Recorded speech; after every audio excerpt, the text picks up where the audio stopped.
Mesdames, Mesdemoiselles, Messieurs, on est très heureux de vous retrouver à Bavois pour ce match qui va opposer le 5e Bavois avec ses 4 matchs et 9 points. La formation du Stade Nyonnais actuel 12e avec ses 5 matchs et 4 points. Une équipe de Bavois qui reste sur une très belle victoire acquise du côté de Carouge sur la marque de 1-0. Et puis alors Robin Enrico en feu sur ce match qui a tout arrêté, permettant à son équipe d'empocher la totalité de l'enjeu. Bavois qui reste dans ce championnat sur 3 victoires et une seule défaite ici même sur ce stade et face à Juventus sur la marque de 3-1. De son côté, eh bien, l'équipe du Stade Nyonnais a enchaîné les matchs nuls.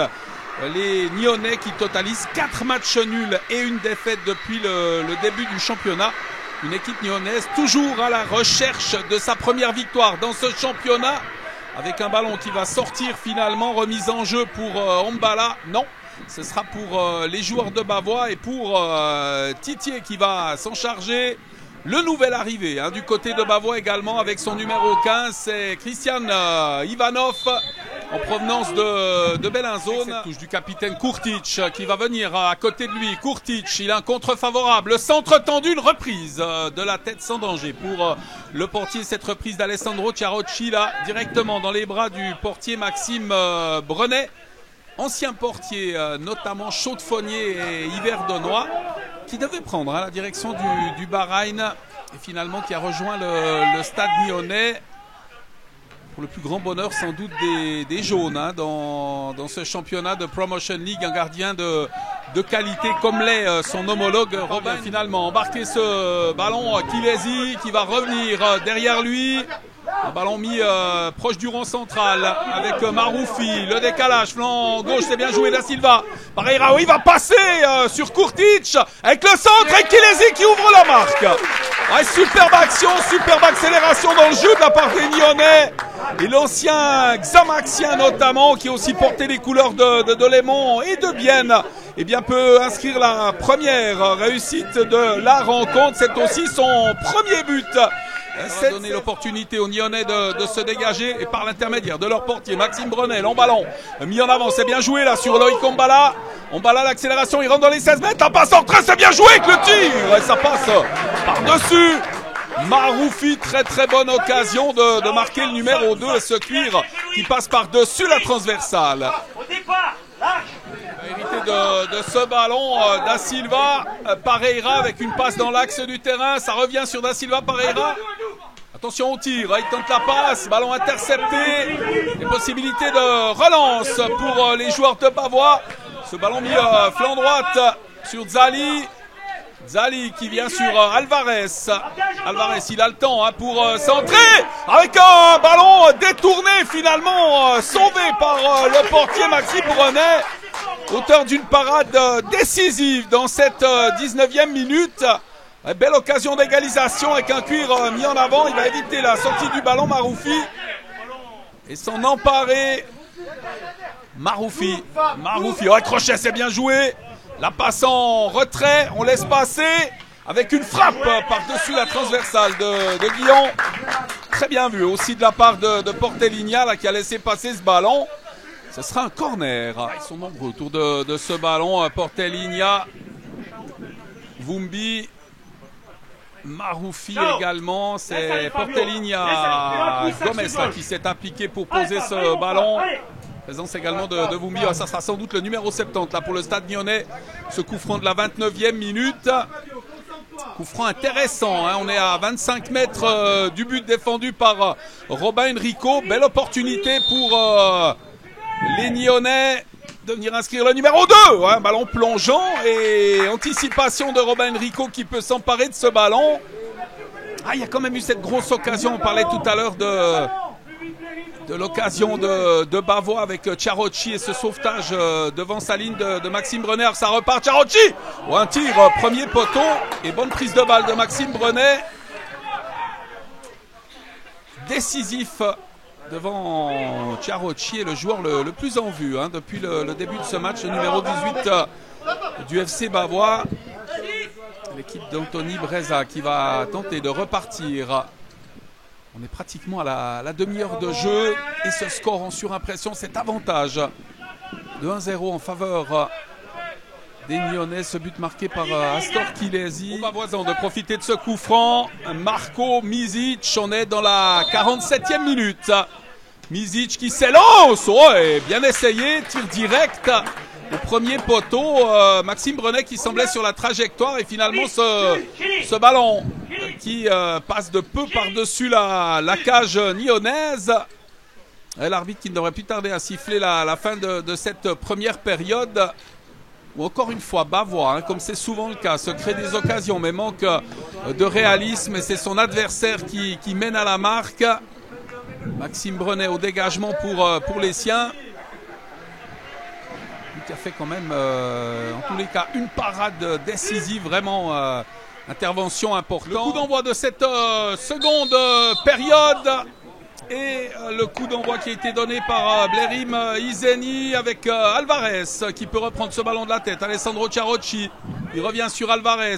Le centre d'Alvarez dans les 16 mètres. C'est repoussé finalement, Ciarocci en possession de ce ballon. Alvarez qui va tirer, ça passe à côté.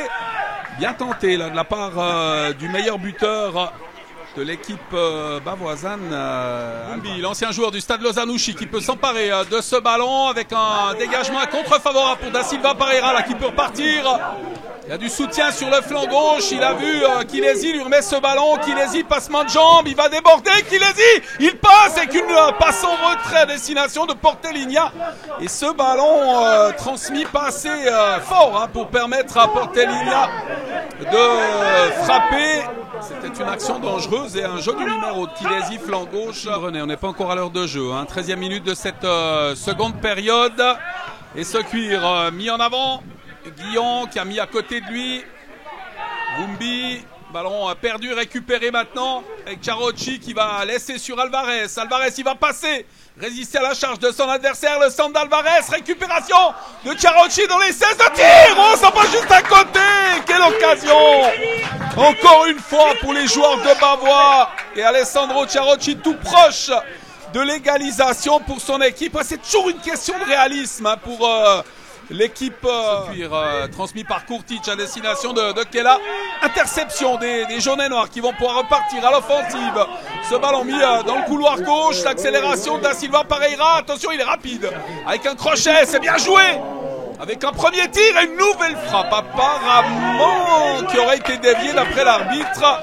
Bon travail défensif là, de la part de Zali à deux reprises qui a dû s'interposer devant le joueur du Stade Nyonnais. Intercepté avec Kazley là qui peut repartir. Il est contré Kazley. Il conserve quand même le ballon. Grosse lutte là pour l'obtention de ce cuir qui est remis en arrière. Maroufi, le centre, un ballon mis au deuxième poteau, ça va passer devant tout le monde. Être récupéré par Ombala, la transmission de ce ballon et le but de Da Silva Pereira. Adler, Da Silva Pereira qui peut marquer le 2-0 en faveur du Stade Nyonnais. Très jolie action. Très bon travail d'Ombala qui a vu son coéquipier. Alors très joli tir croisé de Da Silva Pereira, mis hors de portée de Robin Enrico. 2-0 pour le Stade Nyonnais. On est dans la 19e minute de cette seconde période. Et force est de constater encore une fois, on l'a souvent répété, que Bavois se crée des occasions et dangereux, notamment avec Alessandro Ciarocci et ce tir trop croisé ou alors la tête de la première mi-temps. Et qu'en finalité, ce sont les adversaires, eux, qui ne manquent pas de réalisme et qui mènent désormais de longueur. Da Silva Pereira qui s'empare de ce ballon et qui remonte comme un beau diable. L'accélération des joueurs du Stade Nyonnais avec un centre tendu, la récupération et une position de hors-jeu. Jordi Nsiala, position illicite sur cette phase de jeu. Le plus grand bonheur des joueurs du FC Bavois, parce qu'à 3-0 et un quart d'heure du terme, eh bien ce serait sérieusement compliqué. L'action était belle, encore une fois, avec cette remise en jeu en faveur des locaux. On se dépêche, Kella, on est dans la 47e minute de cette seconde mi-temps dans les arrêts de jeu, avec cette passe en retrait sur Titier. Titier le centre, ballon mis au deuxième poteau, reprise immédiate. Non, c'est une passe en retrait avec Alvarez, le tir d'Alvarez, c'est boxé par Maxime Brenet. Un ballon et à la réception encore une fois Alvarez. Le centre d'Alvarez et la reprise de Zali, le sauvetage encore une fois sur la ligne de Maxime Brenet, incroyable. Ça ne veut pas rentrer. Le portier qui repousse toutes les occasions des joueurs de Bavois. Là, excellent, hein, Maxime Brenet. Décisif sur ce match et il va encore une fois s'emparer de ce cuir alors que sa formation est proche de la victoire. Des dernières actions, hein, de cette rencontre là pour le FC Bavois avec ce coup franc directement dans les bras du portier Maxime Brenet. Pas de danger sur ce tir d'Alexander Bodzic et Brenet qui va pouvoir dégager. L'arbitre qui a regardé son chronomètre. Il devrait plus tarder à siffler la fin du match. Long cuir mis en avant avec Nziala qui conserve. Nziala, la faute de Dylan Kella et le coup franc en faveur des joueurs lyonnais. Avec, la remise immédiate de Nziala et un but qui va être marqué, le numéro 3. Ouais, superbement fait, beaucoup d'intelligence et finalement Bruno Kazley qui profite de ce ballon transmis par Nziala. Les joueurs n'étaient pas concentrés sur le jeu. Nziala en a profité. On l'a vu repousser le joueur de Bavois. Et ce but marqué par l'intermédiaire de Kazley. Kazley Bruno. Ce but marqué par Kazley qui permet à son équipe donc de composter cette première victoire de la saison. Après, on l'a dit, 3 matchs nuls consécutifs face à Brühl, face à Münzingen et face à Zurich. Et ce premier succès qui pourrait bien en appeler d'autres, avec notamment le prochain match pour le Stade Lyonnais. Ce sera Bellinzone. Avec ce dégagement de la tête. Et fin de cette rencontre, victoire 3-0. Lourde défaite, hein, quand même, vu la configuration de la partie avec les occasions. UFC Bavois qui n'a pas su concrétiser ses occasions et qui s'incline donc sur cette marque de 3-0. Pour votre fidèle présence et à la prochaine fois. Le FC Bavois qui jouera sa prochaine rencontre à domicile. Ce sera mercredi déjà face à Cham, match en retard de ce championnat de Promotion League. Avant de nous quitter, on va entendre quelques réactions sur ce succès des hommes d'Anthony Breza. C'est pas une question de rentrer dans le match ou pas. En derby, de toute façon, on doit être prêt. Maintenant, voilà, on sait que dernièrement, on a de la peine à jouer et puis on a voulu peut-être trop bien faire dans ce derby-là. Malheureusement, c'est échec, quoi. Qu'est-ce qu'il a manqué aujourd'hui pour passer l'épaule? C'est difficile à vous dire et à vous répondre à votre question. Maintenant, c'est vrai que je pense pas que c'est une question de jus parce qu'eux s'entraînent bien plus que nous. Mais aujourd'hui, malheureusement, on n'est pas dedans, quoi. C'est le constat qu'on peut faire aujourd'hui. On savait que ça allait être un match difficile, que peut-être le beau jeu n'allait pas être présent aujourd'hui, mais le plus important c'était de remporter les 3 points. C'est chose faite et je pense qu'aujourd'hui tous les compteurs sont en vert. Bon, on a dit Union, hein, il joue contre Lausanne en coupe, il va jouer en semaine, on s'est dit physiquement ils vont lâcher en deuxième mi-temps et puis tout s'est avéré le contraire. Disons que le coach a quand même fait assez tourner l'équipe, ça veut dire qu'on a quand même une équipe avec beaucoup de qualité, ça veut dire qu'on peut compter sur tous les joueurs.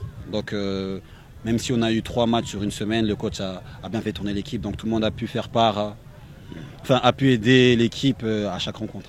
Voilà, maintenant vous allez oublier la coupe, hein, vous avez le championnat, vous allez remonter certainement au classement au vu de la prestation d'aujourd'hui. Disons qu'on savait que le match de coupe c'était un match de gala, c'est clair que c'était une D1 et on souhaitait faire une belle performance. Voilà, maintenant on est éliminé et voilà, aujourd'hui, même avant le match de coupe, on savait que le championnat était le plus important. Donc c'est à nous maintenant d'enchaîner, donc en commençant par cette victoire. Et donc maintenant le but c'est d'enchaîner les victoires et d'essayer d'engendrer le maximum de points.